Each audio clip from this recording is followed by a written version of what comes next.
Hello, my name is Samuel Gonzalez. Today I'm going to be doing my video project on the bicep femoris. Now let's get started talking about the bicep femoris. It is considered to be part of the hamstring muscles. The hamstrings muscles consist of the semimembranosus, semitendinosus, and the bicep femoris. It gets its name bicep from having two heads. Bi meaning two, and that's how it gets its name. And then another fun fact about the bicep femoris is that's the most lateral hamstrings. It's gonna be your muscle that's gonna be out of the hamstrings. That's gonna be most to the side. Another fun fact is that it's the muscle that gets injured the most. It's also a synergist with the other hamstring muscles as well with the gluteus maximus during the action of hip extension. When your knees are straight, they all combine to make that same motion. So that's pretty interesting. As I said before, the bicep femoris gets its name from the two heads that it has.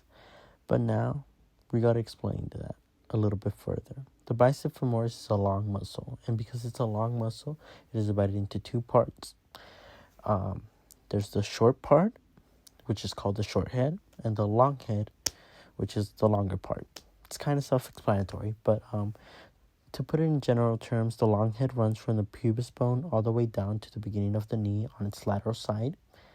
And the short head runs from the middle of the femur down to the side of the beginning of the knee on its lateral side. So they run from two different locations. The longer head, as you would expect, is longer, and the short head is shorter. But overall, they do come to the same location, and they do have something odd where they're posterior muscles, but they do kind of come in and insert into the front, a little bit to the front. So that's a weird, odd thing about them. The origin of the bicep femoris. Like previously mentioned, the bicep femoris is separated into two parts, the long head and the short head. Both of these have had different origins. The breakdown of the origins. The long head has the ischial tuberosity, and the short head has the linea aspera. The bicep femoris is a bit strange, as it does break the rule of its different parts having different insertions. In this case, the bicep femoris, both of its insertions go to the same place, basically. The bicep femoris, both of its insert to the lateral condyle of the tibia and the proximal head of the fibula. Action of the bicep femoris. There's many different thoughts on the actions that the bicep femoris takes part on. However, I will be using the action that was given to me on the study guide. The different types of actions of the bicep femoris are broken down into this. The short head is in charge of knee flexion and knee external rotation, while the long head is in charge of hip extension, knee flexion, and external rotation of the knee and the hip. Now, you might be wondering, what is the everyday use of your bicep femoris? And so I will tell you. You use the bicep femoris when you're walking or jogging. You're using it when you bend your knee. You're using it when you're cycling. You're using it when you're hiking. You're using it when you're jumping. So in reality, you're using your bicep femoris a lot, like in any daily function. You're using your bicep femoris when you're walking around your house, when you're bending your knee, when you need to go down, squat down to use the bathroom, when you're getting out of your seat. You're using your bicep femoris a lot of the times, and it's a very important muscle because imagine if your bicep femoris was injured. You would have pain doing any of these just simple functions that we take for granted. Exercises for the bicep femoris. There's many exercises for the hamstrings, but I'm going to try to use the ones that mostly focus on the bicep femoris. So the exercises that I chose are the leg curls, the hip thrust, and the hip extension. Now, the leg curls, there's like many variations. There's like the variation that you can do using the machine. You can do one that's lying down and the other one that has you like in a seated position. The one that's lying down, you can do that with weights, with rubber bands I've seen too in a physical therapy setting. And I've also seen them done with ankle weights. Of course, you can also always do it with the machine, or you can just do it with no weight at all if you're just recovering from an injury. The hip thrust, you can just do the motion, or you can do the barbell with weights on it. That I've seen as well. And then the hip extension, I've seen people do it with elastic bands. I've also seen it done with ankle weights, and I've also seen it doing with a machine.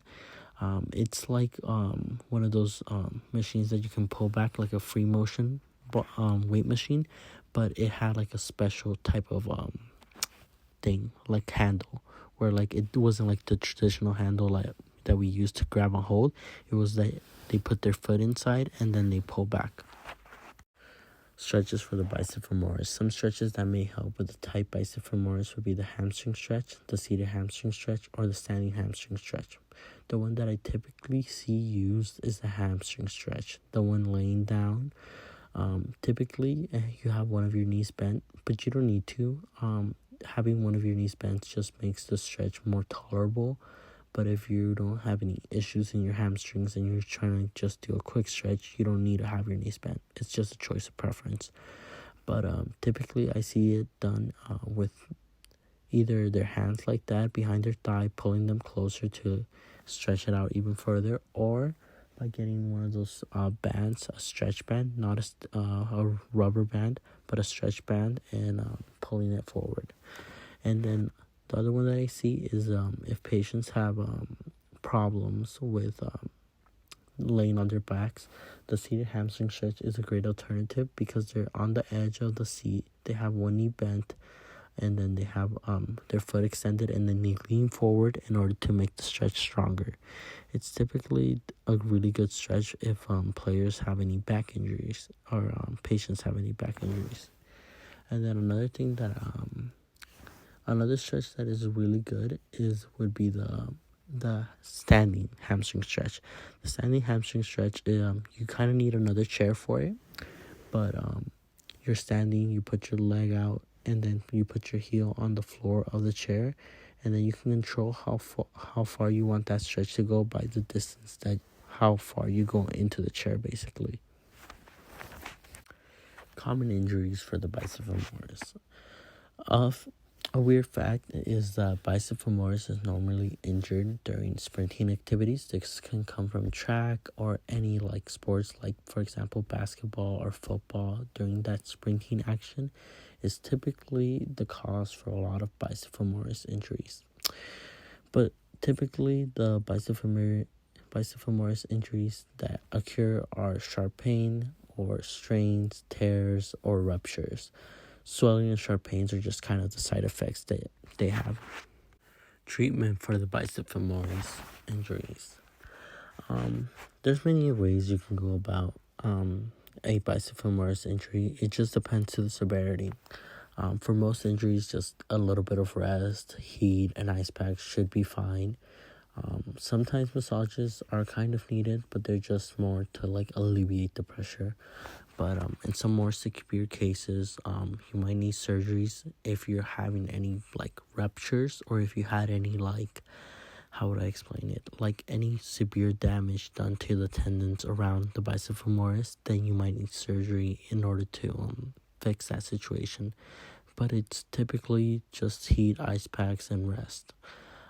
Sometimes surgery is needed, but it's not commonly used.